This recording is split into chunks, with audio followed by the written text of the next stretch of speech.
Hello. Hello. Hi, you guys. Welcome back to the Cozy Coven podcast. I am Katie Lynn Wolf, and I am here with Haley and Rachel as ever on our Thursday nights. It is 9 o'clock. It's really late, but I've gotten my second one. How about you guys? Hell yeah. Yes. Ready for Excellent. this one. Yes, we are so happy to have Haley back with us. Yes. So we'll touch just for a second on last week. How do you celebrate Yule? Oh, that really depends on which side of the family I'm spending it with. I'm doing matching pajamas for the first time this year. That's going to be a fun one. But yeah, typically we like to do our stockings nice and early. We do our special treats for breakfast. And in my family, it's really just just surprising each other with the craziest outlandish gifts that you could imagine and spending time with each other. We don't do anything too crazy. Sometimes we watch Christmas movies. The Grinch, which just turned in tonight, that's one of my favorites. So Excellent. keep it cozy. Yes. Well, Rachel has brought us a very special guest tonight. So, Rachel, why Yes. don't you tell us a little bit about who's here with us? So tonight I brought somebody that have investigated with a few times, and she's an amazing investigator. She's someone who definitely walks the world, like the seen and the unseen. Her name is Amy Lawson. She is one half of the Paranormal couple. And they're investigators who have kind of spent the last several years stepped into those most haunted locations, listening, connecting, respecting, like what lies beyond the veil. She's also a co-host of the podcast Talk Gruesome to Me. So that's really exciting as well. She kind of delves into dark history and stories that refuse to stay buried. So she's kind of got with a mix of like intuition, that experience, that right amount of witchy protection. Amy brings both reverence and realness to the paranormal world. So let's bring on Amy and welcome her to the show. Hey, Hi. Hello. thank you guys for having me. Oh, we're so happy you're here. Sound amazing already. I know. Well, we I were talking appreciate about that your lights. Oh, go ahead. He's really talking me up over here. Thank you, Rachel. Oh, of course. We love you. You're love so much you. fun to investigate with. Yeah, it's definitely, even though it's a serious time, we definitely take the time to have fun and enjoy the moment that we're in. Yeah, that's really apparent, I think. So, how did you two meet each other? I think we ended up meeting like at one of the paranormal conferences, right? Was that? Yes. I'd seen, of course, the Sinister Sisters on Facebook and then seen their booth, and we was like, hey, girl, hey. And it's history from then. Yeah, we don't live that far apart from each other. No. It was like two-ish hours, 2.5-ish hours away. So yeah, we've gotten the opportunity they've come down to Tennessee in the Nashville kind of Gallatin area, investigated some. Hey, there's some friends there. Yeah, so we've investigated a couple locations together: Rosemont, Blythewood Manor, and then the Night House in Kentucky. So yeah, All wonderful locations. If you haven't heard of those, you definitely need to look them up. Yeah. Well, Go ahead. Sorry, Rachel. I was looking at your Facebook earlier, Amy. You actually were in my neck of the woods last August at the Randolph County Asylum. Amazing location, yes. Yeah, I'm about 25 minutes from Winchester. Yeah, that's an amazing Oh my God. location. That's a location I want to get to. So. I've been able to do the tour once, and then, of course, we loved it so much, we went back for an overnight. That's awesome. Yeah, that's on my list of places to go. You're going to have to go more than once because you just can't experience that place with one time. So plan, if you're going to go once, you're going to want to return. Oh, okay. Yes, definitely. You're like Twist easily arm. done. Oh no. Sold. There's so much history. You have so many rooms and just so many different ways that you can look into going about your investigation, or even if you're not there for an investigation, you can look into as in a history way. So it's just a great big place that is just full of just stories to be told, if I can say it simply. Yeah. Yeah, I think that's the biggest thing. I think Yes. that we discover like those lost stories and kind of bringing them back to life. Absolutely. And while doing this, could we possibly be giving these spirits on the other side exactly what they're looking for, the last part that they need to finally be at peace? That's a good Hmm. That's one of my big hopes, is that what we're doing is for the greater good and it's making a difference on the other side. Yeah. That is huge. So I wondered, when you're on an investigation, is there an investigation that you can recall that felt more like a ritual than like research, like where the energy shifted like the moment you stepped in the location? A location that probably comes to mind as in the wave of emotions would be Indiana State Sanatorium. There is individuals who had great times there. There's individuals who had the worst days of their life there. So there's just a mixture of energy from, you have deaths, you have probably births, I'm going to say. I'm not exactly sure on that, so don't quote me. But you have old life coming out, you are going out, you have new life coming in. And there's just all this mixture of emotion and the things that happen there. That's another location that I suggest anybody go to. You can even go to a daytime tour. I believe it is $20. You have the whole day to explore. And it really is like, it's almost like you're doing urban exploration at the same time, because they're still kind of rehabbing the property a lot, kind of in phases, but it's a humongous property. Oh, and when I tell you the things that are left there will have you in your feelings, I'm not playing. Yeah. People's stuff that they might have been all that they had in this world. Still there. Yeah. I know, it was really sad. I know the second that we started investigating, we kind of let the put like our audio recorders down, and we're finishing setting up like our equipment. And that was kind of like in the floor that kind of starts the beginning of the tunnel to the other building. Yeah. So it's from the main to the other. And we didn't know it, but the entire time that we were setting up, there was like a whole undertone of conversation happening from the second we started recording that. Yeah. Yeah. And then you run into the question of, is this a residual energy that I'm hearing, or is this intelligent? Is this a conversation that's happening now, or one that happened many years ago? So all of it's just intriguing to me. Yeah. Do you feel like one is more prevalent than the other when you go enter these types of spaces? Like, do you feel like it's more active when you're in there?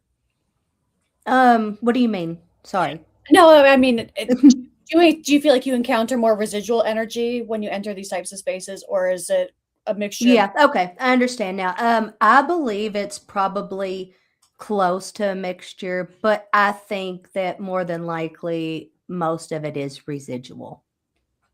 Okay, that makes sense. Yeah. I feel like we do get a lot of intelligent communication. So I hate to say that, most definitely everything is residual, but I do think that maybe residual may go a little bit above that, because you have so much, that the land, you have property, just everything that can just soak up the energy. So yeah, I just totally believe that there is a lot of residual as well. Mhm. Yeah. You brought up a good point, the land itself, because someone said like the premise of the movie Poltergeist is, oh, it's built on the Native American burial grounds. I'm like, Mhm. Yep. most of America. We don't talk about it, but you never know like how far back the history goes that the spirits could be trapped there from. It could be from several hundred years ago, even, because the land's Mhm. disturbed and we just act like it's normal. Absolutely. You can build a brand new home and experience activity in it, and that could be just due to the land that it was placed on. Yeah. Some places just aren't meant to live on. Right. Right. Yeah, especially if there's something extremely traumatic that happens on a location, right? Like if Mhm. there's a Civil War battle, as the South Oh, is a lot, has a lot of that, and you just end up, because it was such a bloody war that killed so many, young lives. It was like, it just leaves a scar on the land. And then that's why you wonder why people are seeing apparitions of Civil War soldiers in Right. a location like Old South Pittsburgh is one of those hospital. It's a hospital that's no longer an active hospital, but they allow investigators to come in there. But on the land itself, it had a Civil War battle. It also had Native Americans, mm, and then of course the patients that lived in and ended up dying in that building.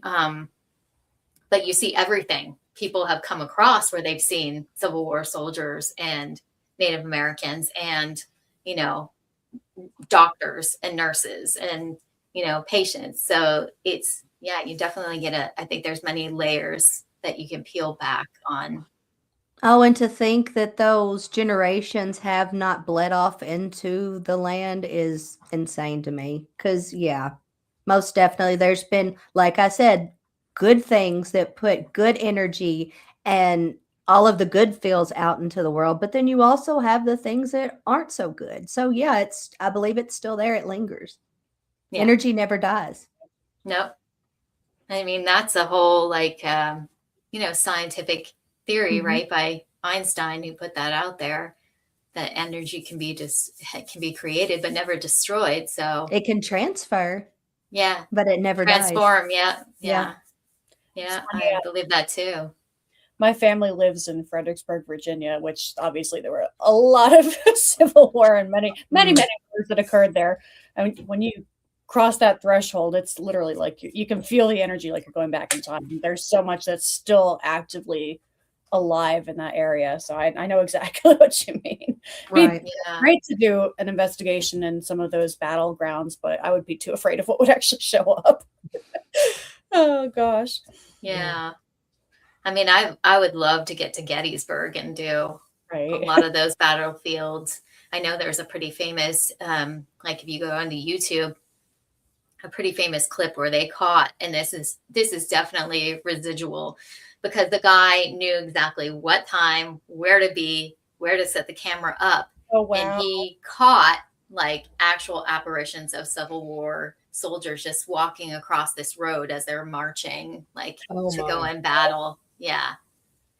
And Yeah. then Crazy. my mind will wonder even further, like, okay, so where were they going at this time? On this day or whatever, where were they going? Yeah, it's all interesting and it's intriguing. Yeah, I'd have Yeah. my little map out, like, okay, this is where we are, and they were heading southwest at, yeah. They were headed to pick up their dinner. No, I'm just kidding. I know. Maybe, Yeah. Maybe to Maybe the why- mess hall. Right. maybe. That would be an important time because they were happy, maybe ready to eat and hang out with their buddies. I don't Yeah. know. Yeah. Goodness, the Christmas ghosts. There. I gotta go set that tree up, or my wife's gonna yell at me. I wish they'd come finish decorating my house then. Right. Yeah. I know. Put them to work. Right. Absolutely. So I know, Amy, that you kind of do a lot of investigating with your other half, which Hmm. is Shannon, your husband. So do you feel like together that when you investigate with him, that the energies sort of amplify each other, like sort of like a magical synergy? I believe that the two of us are meant to be together and this is what we're meant to be doing. So, yes. We love Yeah. that. I do. Shannon has a little bit of like gifts, right? As far as I being call it the sensitive. visions. Yeah. Sometimes it's like, I don't know how to describe it, almost like whatever spirit is wanting to come across is nearly just coming to him and just showing him this vision of what they want to see. That's so cool. We were in a cemetery one time, and it was one that we went to, and we wanted to go back because we had went there when we just didn't know what we were doing. Let's just face it. We didn't really close out our communication. We was, yeah, cool, and left. We learned a lot that night because something did follow us home. Oh no. And well, it's okay. It's okay because this ended up actually being one of the women of the cemetery that was resting there. We were able to get out. I said, okay, let's leave the house. We realized we're arguing. Something's not right. So we left the house. I wanted to go to a creek that I used to love to go to when I was a child. We went to the creek, put our feet in. I wanted to cleanse that off. And then I wanted to cleanse ourselves with sage. Just clear our mind, just be there and just release whatever, was there with us. So we go back to the house, we cleanse the house, and everything's fine. Didn't think anything about it. It was a lesson that we learned, and we like to share that story because we feel like it's very important. You need to be respectful. You need to protect yourself, and you need to, just like a Ouija board, you need to close out your session when you're finished. So we decided to go back, and I'm glad that we did because through going back, I believe that we were able to gain an understanding with the spirit that had followed us home.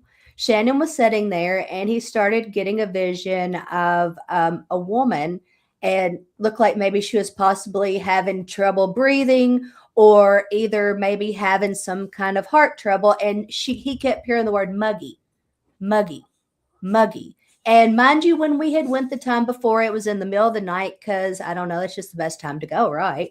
So this time we had went during the day. And so we had went on and we had started walking, and he was still kind of trying to, I guess, set with what he had just experienced. And I'm walking this way and he's kind of a little bit ahead of me. And I hear him go like, oh my gosh, or whatever. And I go over there and there is a headstone and it says her name. And then it says Muggy as her nickname. Oh, wow. And we were able to use, don't ask me because I don't remember what device we were using there. Of course, we like to have a variety of different devices, and we do use some apps. I can't remember what we were using, but we were able to get to the idea and then go on with his visions as well, that she was there. And while we were there that night, he was seeing children around her kind of tugging on her. He said that she had a apron on, kind of tugging on it, scared, kind of worried behind her. And he got the impression that we were scaring the children that night because I don't know if we didn't explain ourselves properly enough or what, but we were scaring the children, and she was there to teach us a lesson for scaring the children. Oh, wow. And I feel like after and I'm getting chills as I'm telling you this right now, they're all down my legs and up my arms. I feel like when we were able to come to that understanding with Muggy that day, that she understood we apologized. We didn't exactly know what we were doing, but we did have good intentions. We're sorry. And we told her we would never return. So when we left, we felt like I've said a million times and never finished, that we had that understanding between each other that we really meant no harm. We were just there to learn her story and understood that she had just come out of misunderstanding our intentions. And to think that maybe we did scare any of them that was there, really, it bothers me because now I'd like to think that we've learned from that and that's not the case anymore. Mm-hmm. It really bothered me. But yeah, that was probably one of his best visions that we've ever experienced. He very first started them at a little bar that we had investigated in Fort Wayne, Indiana. And he went down there, and all of a sudden he said he couldn't see anything else, and just started getting these visions of a man. And the man was mean. He was aggressive. He was like, get out of here. And from that point on, the vibe of that bar changed. And I'm not sure what happened, but the owner kind of started having other kind of experiences than what he was having before. And he stopped paranormal investigating. Oh no. So He I'm stopped not- allowing people in there. No, he used to do it. Oh, okay. He used to. Wow. Yeah. So I'm not sure what he experienced from that man as well. But from what Shannon had said, he was very, very strong and powerful and very mad. But yeah, that was the first time he'd ever had a vision of that. And that man was like coming at him, like, get out of here, like just mad and angry and screaming. Like it was almost, he said he was almost so mad he could almost see like the spit flying from his mouth. Oh my goodness. So yeah, that was his first time having a vision. And he was scared after that because he was like, well, what if I have these visions while I'm driving or I'm working and I can't see anything? But it's really not been the case for him. They're only coming when we're investigating, and he's in a setup for that. So It's kind of interesting to kind of watch them evolve and figure it out as we go, I guess. Yeah, it's almost like he's when he's investigating, he's opening himself up. And then when he's done, he's closing himself back. Right. Off. Even if he doesn't know that's what he's doing, it seems like that's what he's doing. Yeah. Yes. Well, and I mean, the close could just be our simple closing of the doors. Right. When we close off our communication. So maybe that's what stops it when he does have those. And then, of course, when you open when you say, hello, hi, I'm here. My name's Amy. That's an opening to me. But yeah, I'm really excited to see where he goes with that because they're not as traumatic to him anymore. He's getting a little more used to them. Yeah. It's amazing. That is awesome. I know you co-host a podcast yourself called Talk Gruesome to Me. Yes. So what's a topic or a story that you covered that kind of still lingers with you?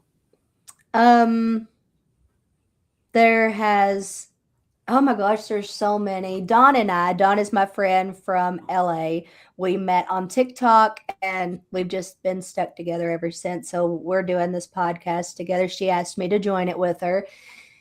And some of the ones that are really sticking with me are the current ones. Which ones are those? Oh my goodness.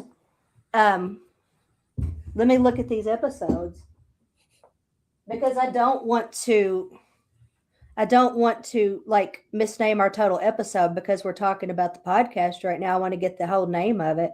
But yeah, like some of these ones that we're doing right now, let me get this dismissed, are crazy. Like, okay, the first one, we've got episode 39. If anybody would like to look at the Talk Gruesome to Me, you can find us on Spotify. We also have a website that's talkgruesometomme.com.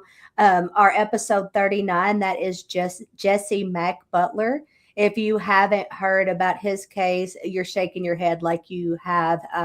He has been accused, and there is videotape that was actually accidentally taken from him of him sexually assaulting a young lady and choking her to where she has had to have corrective surgery. And if he would have kept choking her for 30 more minutes, she would not be here anymore. So yeah, those are the ones that are really sticking with me. We had mini-sodes in between our regular episodes, and we're doing those as true crime. Mm-hmm. So we are focusing on things that are individuals that are missing, that we don't know where they are. Maybe someone possibly could just be hearing the podcast and might be like, you know what?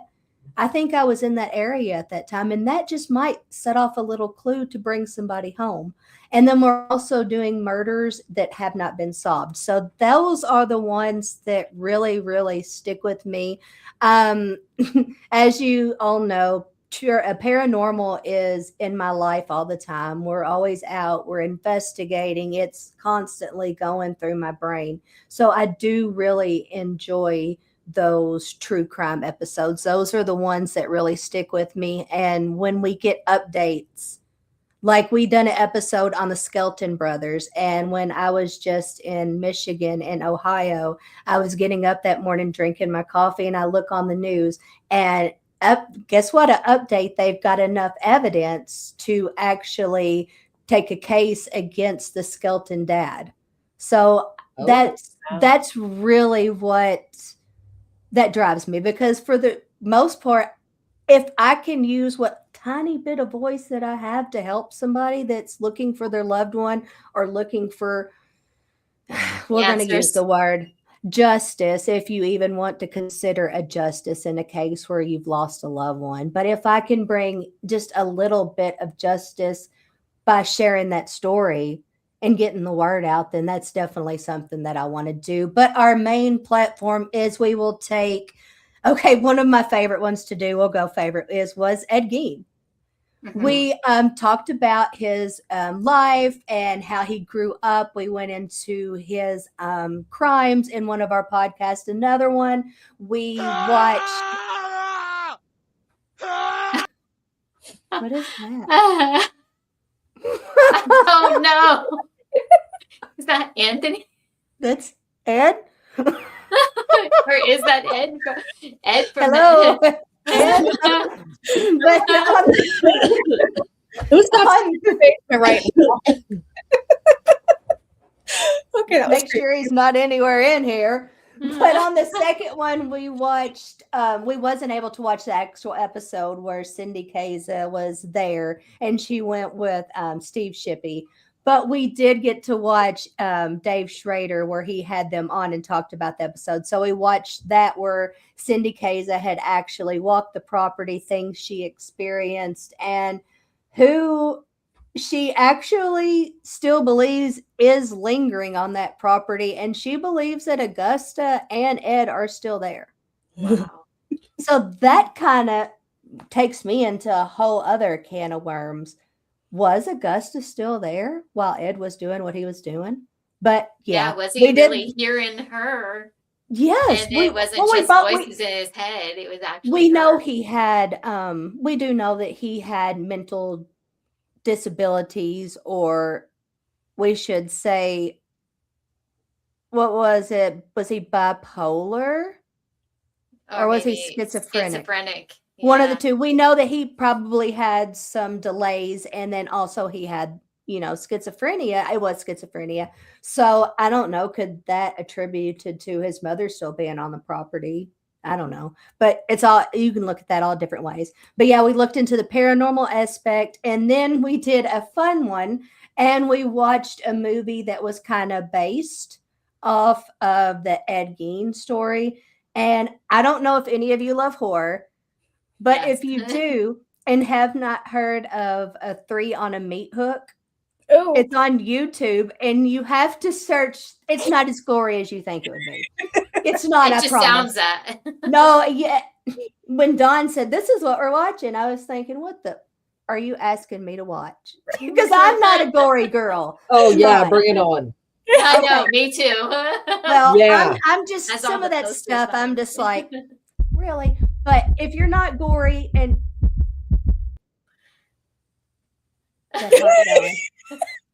we have our own personal poltergeist on the phone.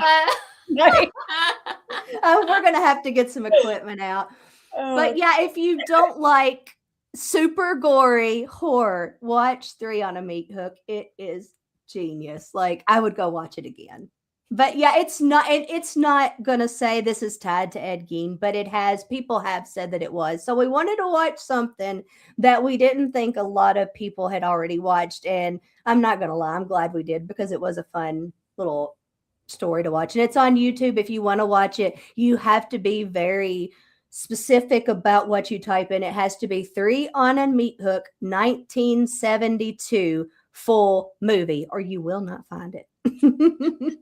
You will not find it. It's that hard to find. Oh my goodness. Interesting. But yeah, I do like that. We'll do the paranormal, we'll do a true crime aspect, and then we'll do a horror. And actually, we're wanting to do some upcoming podcasts where there will not be any paranormal to it. We're probably going to do their life before they become well known and famous, and then their life while they were famous, and then the sad downfall of their ending. So that's probably going to be what those look like. We've got a lot of stuff coming, and we're only a year into it. And the fun thing about it is, as we move forward, we're seeing things that we would like to do different. And you know what? It's our podcast, so we can do that. So, Yes, yeah, ma'am. Absolutely. it's just about growing. Two girls with a dream is all it takes. There you go. Exactly. So Yeah. I wonder, when you're investigating, have you ever encountered an entity that you felt was like aware or intentional or even like a little mischievous and like maybe knew you were there? Oh, yeah. Yeah, I mean, I've been flat. You was with me when I was getting cussed on Estes. Remember? Yeah, vaguely. Hold up now. You're not going to talk to me that way, but we can start over. Was that at the night house? Yes. Yes, when Remember, Shannon was over Estes. sitting by the door, Yeah. and you was over on the couch. Yes. Yeah, that was, I mean, and you were like, wait a minute, sir. Right. And I believe that if you were an ugly person, and I'm not speaking anything demonic, we're talking about a spirit right now. I believe if you were an ugly person in life, then you're going to be an ugly person in death. Same with if you were a beautiful, light-hearted soul, you're going to be the same in death. So unless I have come to think that people can change, and maybe a spirit or a person could have such a horrible death that maybe it kind of knocks them down a few notches. So maybe they could change in the afterlife. I don't know. I see people change all the time around me while we're living.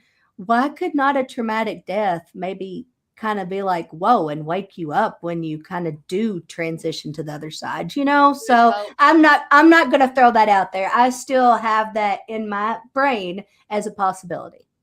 Yeah. I mean, definitely, I think anything is possible.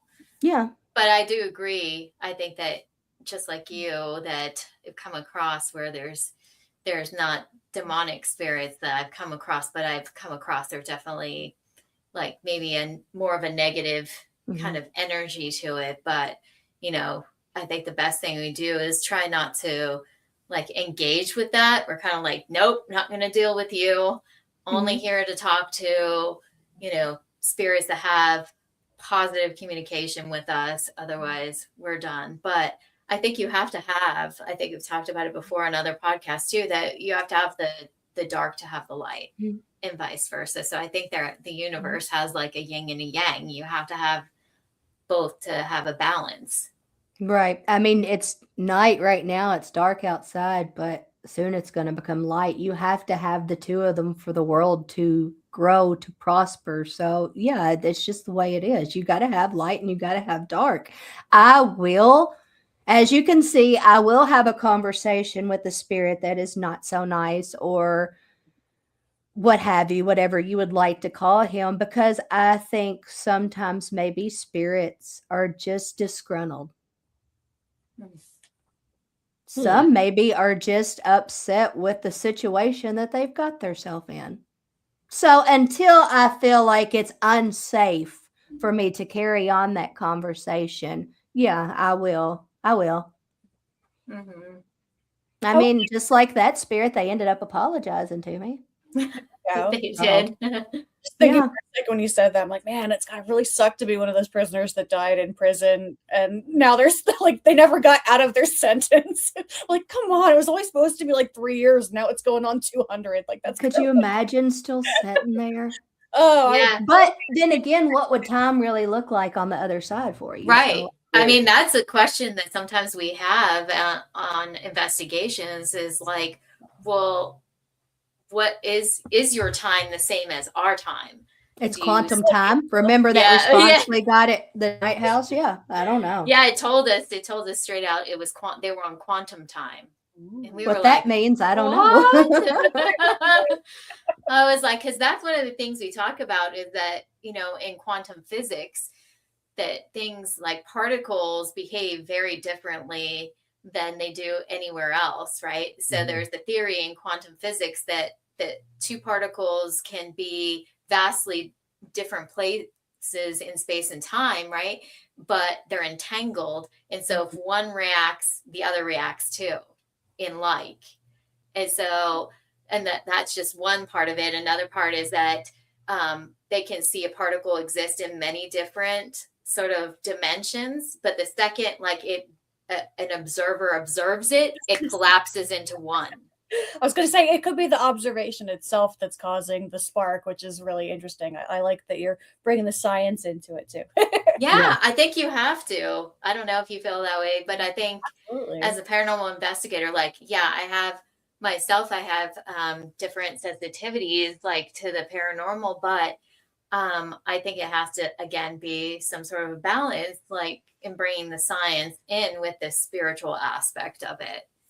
So I think I think that's the only way we're going to get closer to getting any answers is that we have to all kind of come together, whether that's, religion, metaphysical, and science. Yeah, somewhere where the overlap is the truth, probably. Exactly. Yeah, it may very well be. So, Amy, I was wondering, is there a mystical tool or practice or protection that you do when you investigate, and is it like a non-negotiable, like you always practice doing some sort of protection?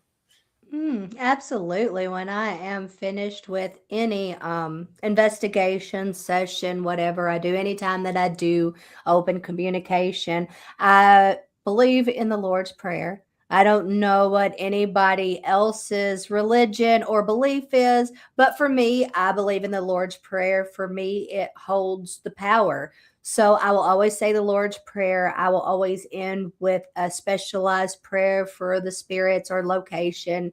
And then I'm always going to close my doors. I do have a close my doors little, I guess, thing that I say. And yeah, that's going to happen every time. And that's going to go back to Muggy. Muggy taught me a very, very valuable lesson. That is non-negotiable.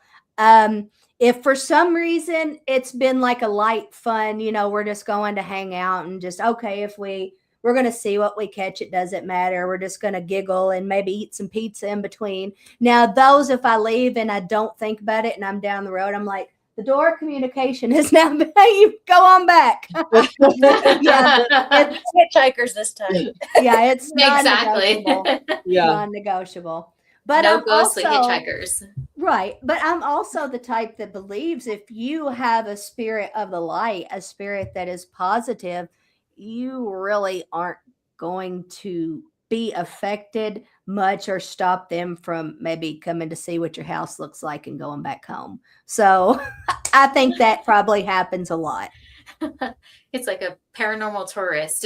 Yeah, be like, okay, well, I'm gonna go on back to wherever now. I mean, I just really, and even when I cleanse my home, I never tell anything that has good intentions for me, that is good for me or my home, or is from light. I don't ever say, get out of here. You're welcome to stay if you'd like. If not, you can leave through the door. The light is waiting for you.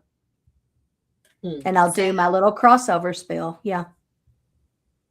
Yeah. That's interesting. I know that some locations, I don't know if you've ever experienced that, but there are some locations that won't allow people to do that. Well, that's the thing. The locations don't understand that I don't cross anybody over. It's not my choice or decision when their time is to cross. All that I can do is say a prayer for them. I can try to give them confidence and shine my light.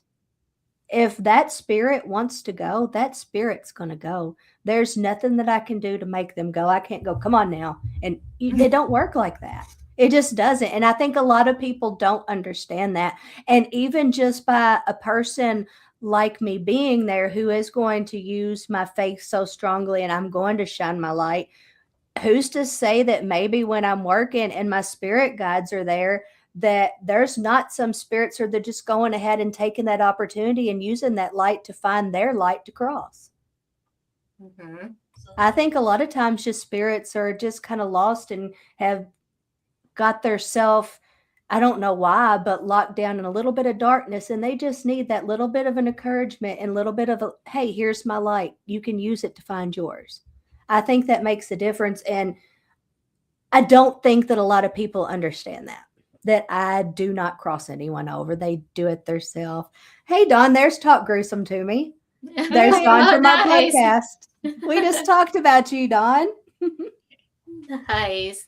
And hello, Brian. And thank you, Brandy. I saw you message us earlier. Good to see you as well. That's really one of the biggest things that I think people misunderstand about crossovers. Yeah. I'm not doing anything, but just offering my positivity and light. They're the ones that have to decide whether it's their time or not. And the hard part is that some of these locations, right, unfortunately, they make their money off of investigators like us. Mm-hmm. So they're sort of making their money off of the spirits as well. And so they have a reason to say, like, they want the spirits to stay there because it becomes their livelihood. It's kind of awful. Well, that's also another... It's also another misunderstanding, because I believe that you can have a spirit that is already crossed over, and it's a lot easier, in my opinion, for them to come and go. And if they want to go check on the place that they lived for 80 years, then they're going to go down there and check on that place. So you're really not ever going to get rid of them. So why would you want to rip them of their peace? You're going to meet them one day when you cross, and then you're going to have to explain to them why you wanted to disrupt their peace. I mean, they know. So, yeah. Yeah, I almost wonder, I mean, it's the conversation that we have a lot, I think, is do spirits really have free will? And that's what I think. I don't know necessarily if they're, stuck in a location. I think that they may have free will to go where they want to go. Some stay in a location because they're attached to it for some reason or another. It may just be like that's their comforting space to them. Like, this is a house I grew up in, and it's my safe space, and this is where I want to stay. Others just might be attached to an object or a person, but they have the ability to go and travel and go to different places, because there's plenty of people I've actually had, discussion with. They've said that the entity followed them from one location to another. So it's kind of like, okay, so, that makes you think, well, they do have the ability to go where they want to go. I think, in my opinion, if you ladies want to sit and talk about it till about 7 a.m, we can really get into it. But in my opinion, I like that added in, yeah. In my opinion, I believe that it's just like a person. Our situations are different. Maybe you can go travel and can get on a plane anytime you want to, but maybe I'm stuck in my situation for whatever reasons or circumstances have me in that space. So I believe that the spirits all have different reasoning for why they stay, why they might still be in a loop of what they experienced during or before their passing, or while maybe, like you said, they follow and go. I just think that there's so many different ways that you can look at that. And when I say, like, I feel like they can come and go as they please when they cross, I feel like once you have crossed, that's when you really start your next journey. And that's when you have more of a freedom. I think that's the beginning. I don't know. And like a lot of people say, well, can't you just send them to heaven? I don't know what the journey looks like. Right. I don't. That when they go for their next journey and where they end up is going to be determined on, I mean, there's a lot of different beliefs on that, but in the end, whatever that determining factor is, so how you lived your life, or we won't even go there. But you know what I'm saying. That right there is going to determine. I don't know how to say it properly, but we're not even going to go there. But that right there is going to determine which way you go in that journey. So how can I say, okay, well, you're going to go to heaven there, George, and Tom? I didn't like the way you said that to me, so I might just go ahead and send you the. It's not how it works. It doesn't work that way. Anybody that anywhere that's their own will, Yeah. So I guess I do believe in free will once you find that freedom. Yeah. I mean, that's how it is like for the physical world. So, Yeah. I believe those can carry over to the spiritual world.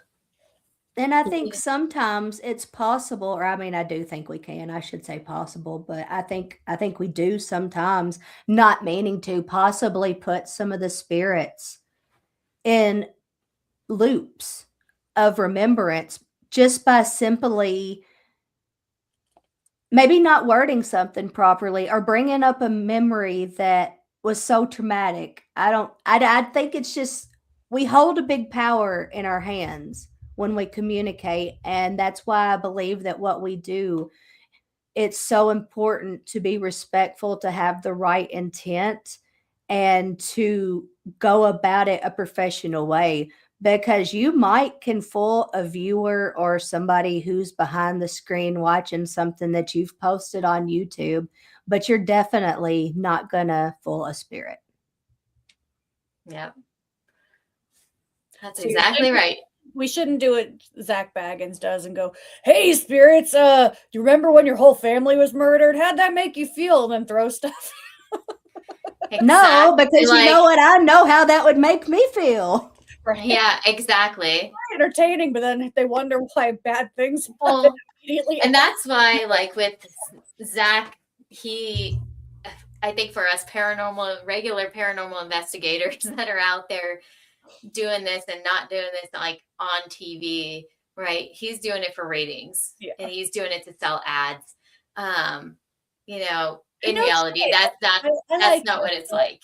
That's not necessarily the nicest way to talk to spirits. Hey, ladies, we are international. Look, somebody from Toronto. Yay! That's very exciting. Canada in the house. I can't imagine what the weather's like there right now. Cold. Yeah. Frigid. But yeah, have I ever met Zach? No, I've never met Zach. Have you been to his place? No. I would like to see the museum.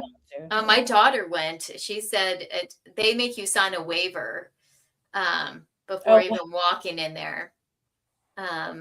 Yeah, I think, and especially if you're going to investigate, which they charge you an outrageous amount of money to go and investigate. I don't know for a short amount of time, but I don't know if I'd want to investigate in there necessarily. But I would like to go, I guess, see what all's in there. But I would want to also make sure that I had really grounded myself. Yeah, right. Put my protection on. Get my mind right. Because I do believe that he has a lot of dark things. And I think that if anybody stops and thinks about it and thinks about the things that he has surrounded himself by for all these years, especially like in his basement area that he does go and hang out in, you can see the darkness that has kind of. He's supposed to have like a Divic box down there. Yeah. A lot of, he goes for those dark objects. Right. Yeah. Yeah. Some of us walk toward the darkness and some of us walk toward the light, and I'm going toward the light. Oh, I worry for Matt Rife after he purchased the Warrens' property.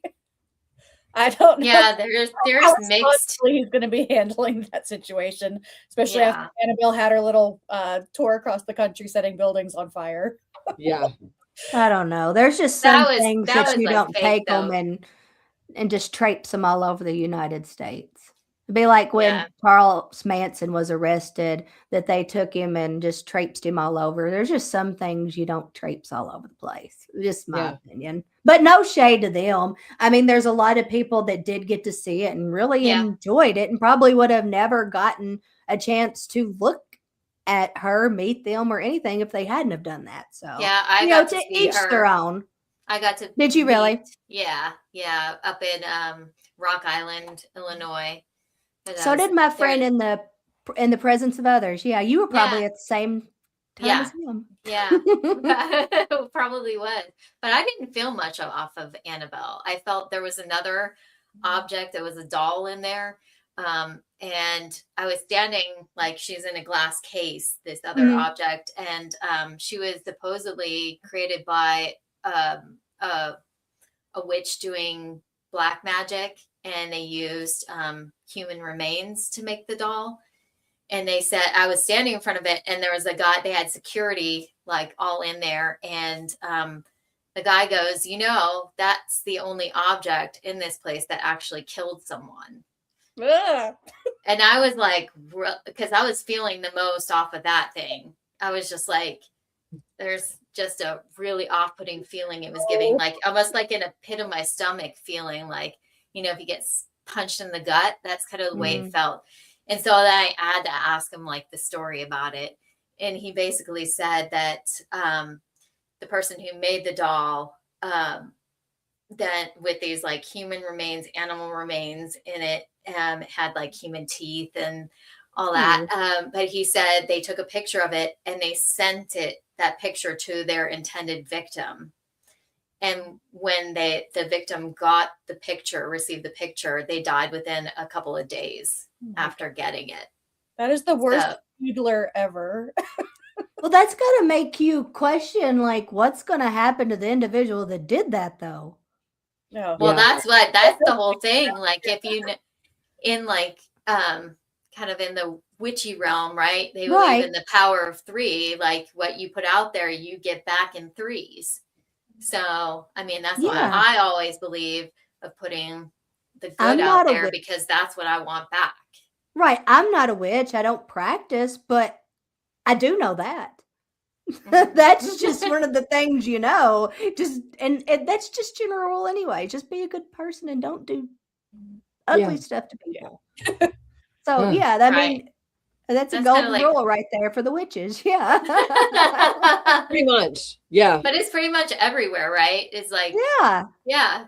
The Just- golden that rule, only just like makes do sense. unto others, right? That you want I- done to you. I think though, just when you go into your way of thinking that threefold, it's a lot more worse consequences on my side, is you know, then yeah. So I would definitely, if I was a witch and I was practicing, I would not want to put those consequences on myself. Exactly. Yeah. That's exactly how I feel. I know somebody mentioned about asking about how Nick Groff and what we think about him as far as like, you know, how we thought about Zach. And I think, I don't know, Nick Groff seems like a little bit more subdued, maybe just because I of do his like to watch experiences. him investigate. Yeah. I know he does it now with his wife, I Hmm. think, Tessa. Mhm. They go out and investigate. So, yeah, I mean, it's interesting. I mean, everybody's got their own way of investigating. Mhm. And I think that why I like to do and collaborate with other people is because I think I learn something every time I'm with a different investigator out there. And that's the beautiful thing about it. Absolutely. We all have different ideas. We have different ways of doing things, and to come together and to use those to try to get the same answers, that's amazing. Aw, they said it. Amy is our She's- light side. That's me. I love everybody and just wish the best for everybody and just want to spread my light. Well, speaking of that, Amy, what is next for you guys? Where's your next location? Oh, we're going to the Night House this weekend and hanging out. That's going to be Saturday night. Super excited to go there and stay. It's quickly becoming one of my favorite places. And honestly, it has really set the speed and the chapter that I want to take for next year. That's awesome. Yeah, you're It's a going to good see a place. lot more history and a lot more appreciation of older homes and who once resided in them. Yes, Me- a spark has opened. Yeah. Yes, Dawn, you need to get to the Night House. If you have not heard of the Night House, it is the oldest home in is it Crittenden County? I think so, but it's in Hopkinsville. Hopkinsville, Kentucky. Yeah. I might have the county wrong, but I think it might be Crittenden, but it's the oldest home in that city or that town. And it is just the coolest little home. You can feel that it's been loved, it's been cared for. The Knight family lived there for 80 years. The Rogers family lived there for 60. After that, it has only changed hands 5 times.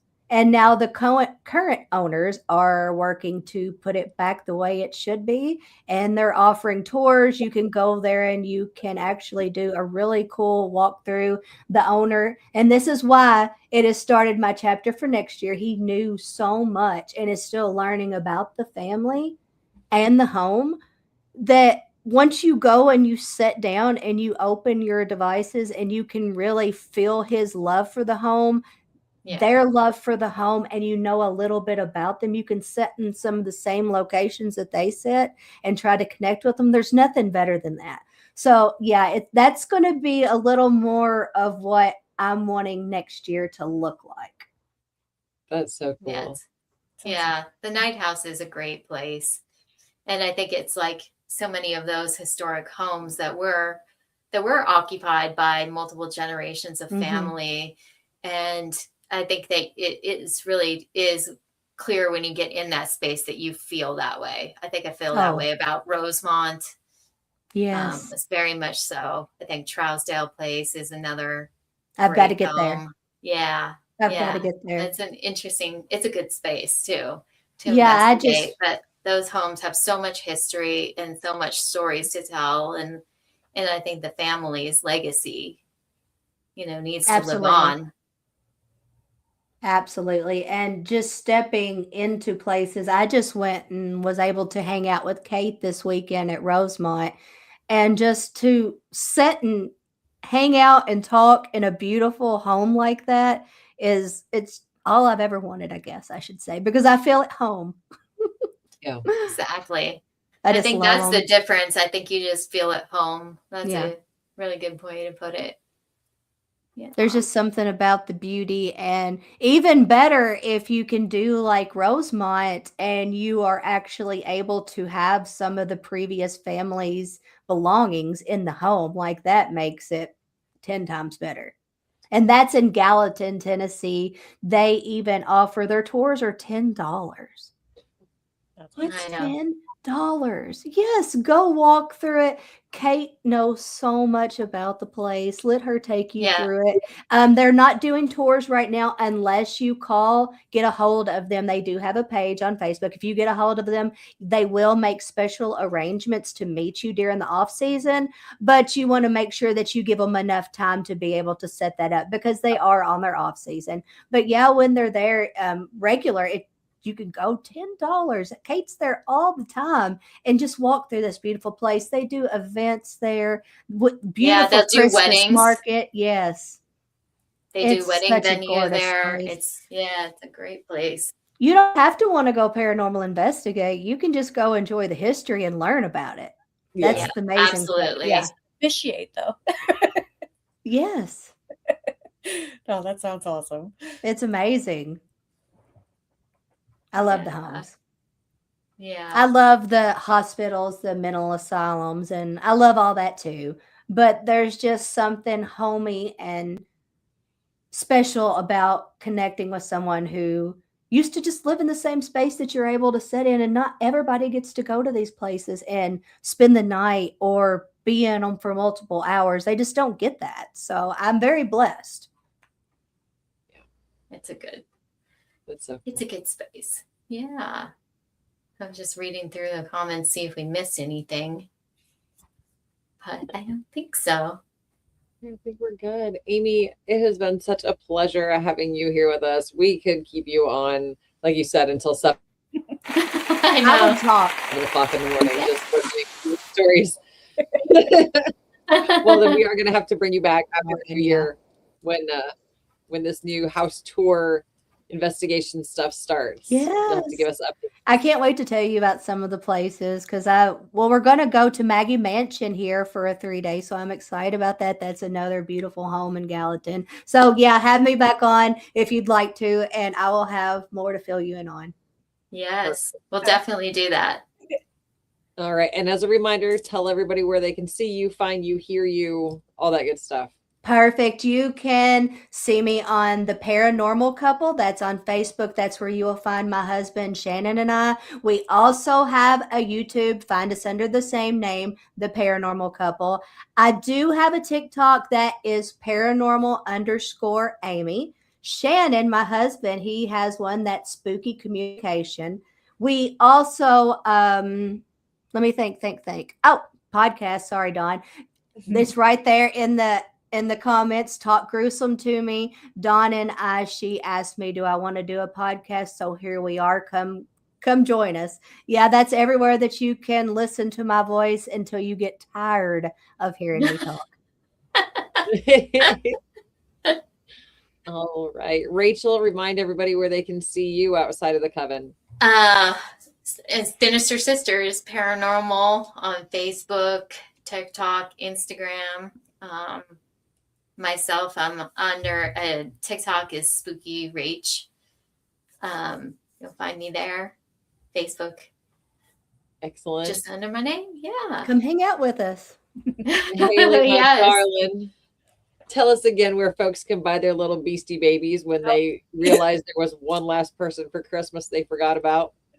Yes, my Etsy is Beastie Babies by Haley, and if you have any questions, you can find me on my socials. It's all Haley Hansen. Same deal as spelling on here. Hands on. Excellent. And what about you, Katie?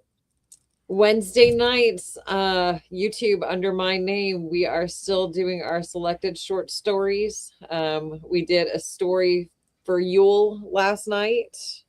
Next Wednesday is Christmas Eve, and we are still getting together because nobody's going to be at my house, so I'm going to be on YouTube.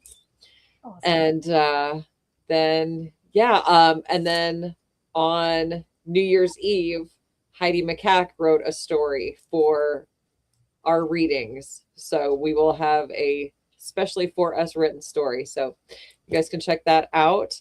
But come back here in a couple weeks when we are back on Thursdays, because we love having y'all in the Coven. Girls, Yes. I love you so much. Please be safe over the holidays. Yes, Amy. you as well. Amy, I love you. You're Love the new you. bestie. You're in the Awesome. Coven. Yeah, thank you for having me. It's been a blast talking to you guys. You're all amazing. Yes, we love having you. Happy holidays, everyone. Yes, happy holidays.